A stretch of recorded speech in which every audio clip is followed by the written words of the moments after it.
Today I'm going to do a type of patchworking. It's called Boro, which came from a Japanese mending technique where years and years would go by and more patches would be put on top of each other. The mending's all visible, so you're just rows. It can be curves, it can be wiggly lines, but generally it's rows of running stitch, which is called in their technique sashiko. So to start with, a backing fabric, it can be anything at all, and usually you see Boro done in shades of blue, so if you've got old denims or things like that, that's perfect. And you're just really trying to put the larger pieces on first, so just try and get some sort of colour scheme going that you're not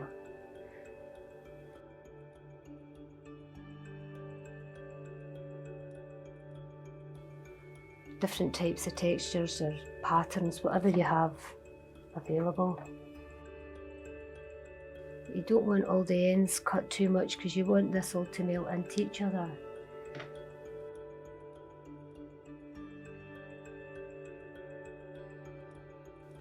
Okay, so once you're happy with your initial background, you're going to pin these bits on.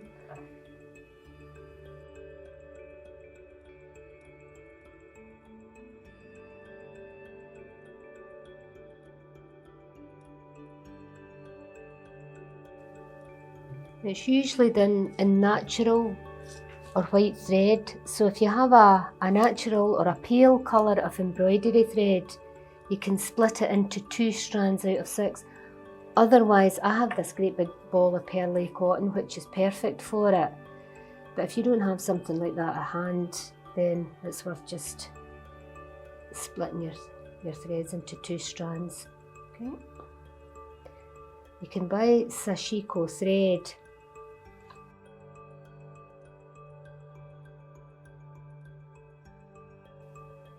And using a crewel needle, which is the one with the bigger eye.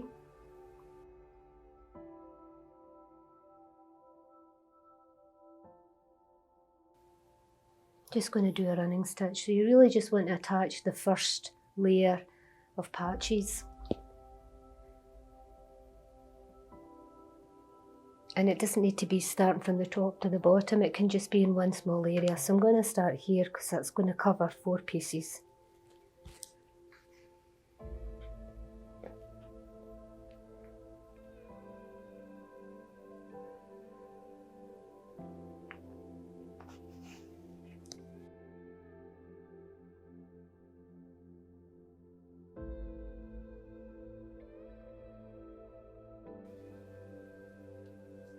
And the idea was to keep raw edges as they sort of faded into the background.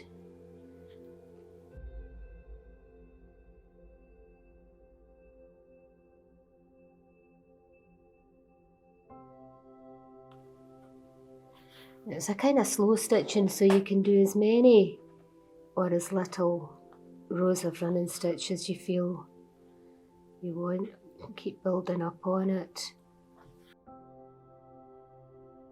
It's now quite common in sort of recycling, visible mending garments to be done just like this.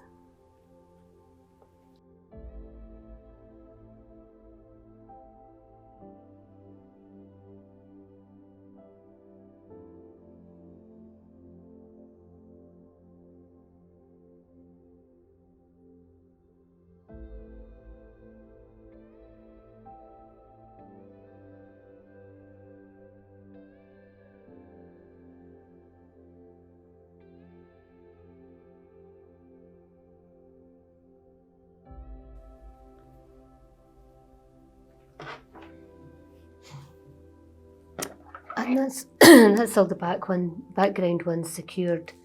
So now it's just a matter of trying to break up these ones by putting on smaller pieces.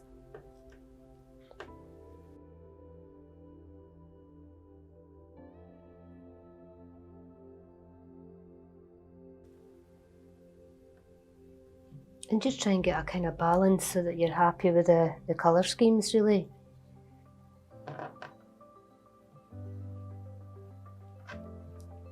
And now what we're doing is just going to do rows and rows and rows of running stitch.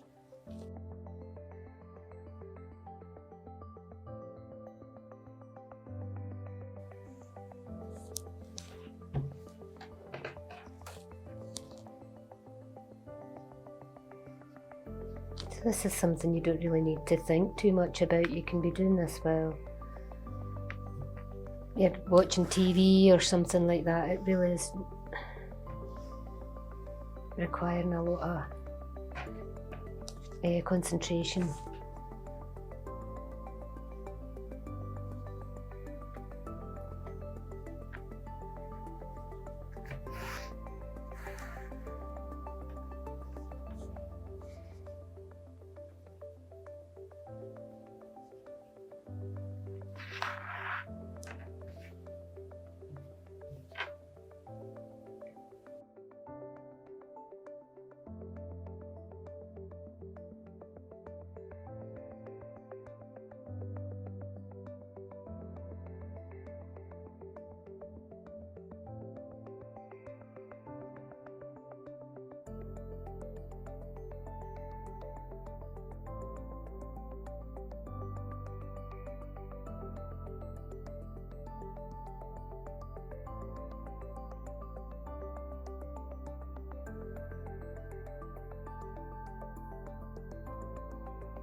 So that's that little corner there done. I could go in and put more little pieces and patches on top of patches, and the denser it's sewn, the better effect you get, and the nearer to the traditional method